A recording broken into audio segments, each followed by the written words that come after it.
Ricky Stewart's brutal midweek assessment of Parramatta's playing roster gave the Eels plenty of extra motivation for their round 13 duel with the Sydney Roosters. The Blue and Golds were also eager to erase the memory of the 50-point drubbing they suffered at the hands of the Tricolours just over 2 months earlier.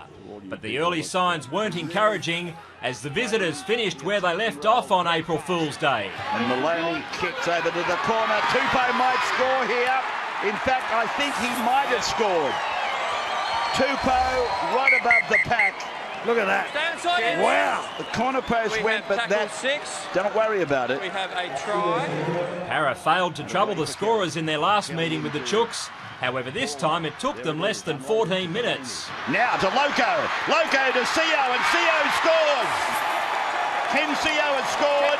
The green light for Sio's try clearly gave the Eels a much-needed shot of confidence as they crossed again a couple of sets later. And then Joseph Paulo, Maloney comes in from the back, and Maloney scores.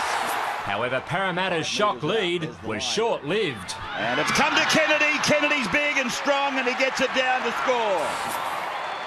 Martin Kennedy has scored for the Roosters. Just 48 hours after his superb debut for New South Wales, James Maloney had the ball on a string, firstly finding an unmarked right winger. And then a cut-out ball. Tuivasa-Sheck will score, will he? Yes, he does. Before being just as effective on the other side of the park. Maloney,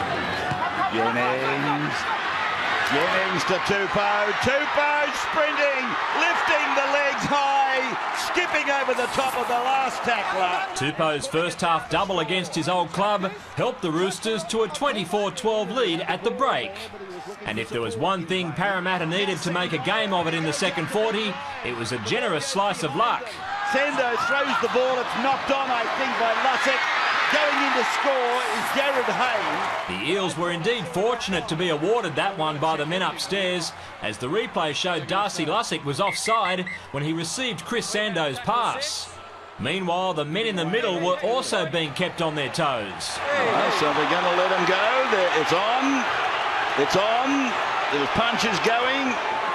Left, right and centre. When Jared Hayne divested Sonny Bill Williams of the ball illegally, Maloney took the chance to nudge the Roosters' surplus ahead from 6 to a safer 8, before the Kiwi champion found himself on the other side of the referee's wrath when he was reported for clobbering Matt Ryan.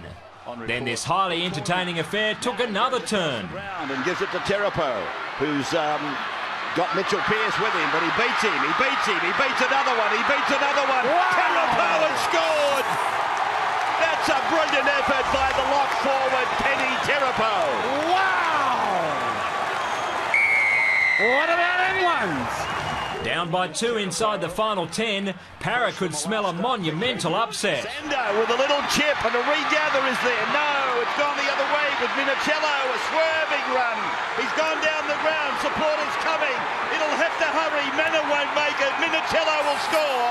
While one fullback celebrated, the other number 1 hobbled off with a likely hamstring tear. Then the home side's hopes also disappeared when Ken Sio coughed it up and Sean Kenny-Dowell happily cashed in to make the final scoreline 38 points to 24, allowing the Roosters to retain the Jack Gibson Cup. David Rowlands, NRL.com.